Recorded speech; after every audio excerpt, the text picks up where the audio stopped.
If the fructose in sugar and high fructose corn syrup has been considered alcohol without the buzz in terms of its potential to inflict liver damage, what about the source of natural fructose, fruit? Only industrial, not fruit fructose intake was associated with declining liver function. Same thing with high blood pressure. Fructose from added sugars was associated with hypertension, but fructose from natural fruits is not. If you compare the effects of a diet restricting fructose from both added sugars and fruit to one just restricting fructose from added sugars, the diet that kept the fruit did better. People lost more weight with the extra fruit present than if all fructose was restricted across the board. The deleterious effect of fructose was limited to industrial fructose, meaning table sugar and high fructose corn syrup, with no evidence for a negative effect of the fructose in whole fruit. This apparent inconsistency might be explained by the positive effects of other nutrients, like fiber and antioxidants, in fresh fruit. Well, let's find out.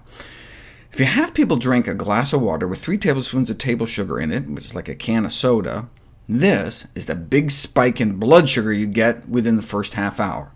Our body freaks out and releases so much insulin to drive down this spike, we actually overshoot, and 90 minutes in, we're relatively hypoglycemic, dropping our blood sugar below where it was before we drank the sugar.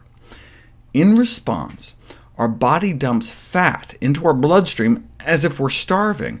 Because our blood sugars just dropped so suddenly below fasting levels, our body got worried. Now, what if you add blended berries in addition to the sugar, like a berry smoothie? Now, they have sugars of their own. In fact, in this experiment, an additional tablespoon of sugar's worth. So the blood sugar spike should be worse, right? No. Not only was there no additional blood sugar spike, here's the critical part: no hypoglycemic dip afterwards. Blood sugar just went up and down without that overshoot, and without the surge of fat into our blood. This difference was attributed to the semi-solid consistency of the berry meals, which may have decreased the rate of stomach emptying compared to just guzzling sugar water. In addition, the soluble fiber in the berries has that kind of a gelling effect in the intestines that slows the release of sugars. To see if it was just the fiber, they repeated the experiment with berry juice that had all the sugar but none of the fiber. Now, as you can see, there's a kind of a clear difference observed early on in the blood sugar responses. At the 15-minute mark, the blood sugar spike was significantly reduced by the berry meals, but not by the juices.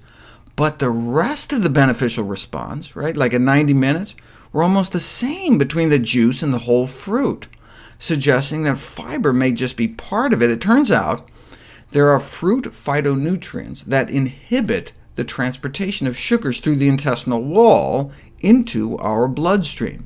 Phytonutrients in foods like apples and strawberries can block some of the uptake of sugars by the cells lining our intestines. So adding berries can actually blunt the insulin spike from high glycemic foods. Here's what white bread does to our insulin levels within 2 hours after eating it. Now eat that same white bread with some berries, though, and you're able to blunt the spike. So even though you've effectively added more sugars in the form of berries, there's less of an insulin spike, which has a variety of potential short and long-term benefits. So if you're gonna make pancakes, make sure they're blueberry pancakes.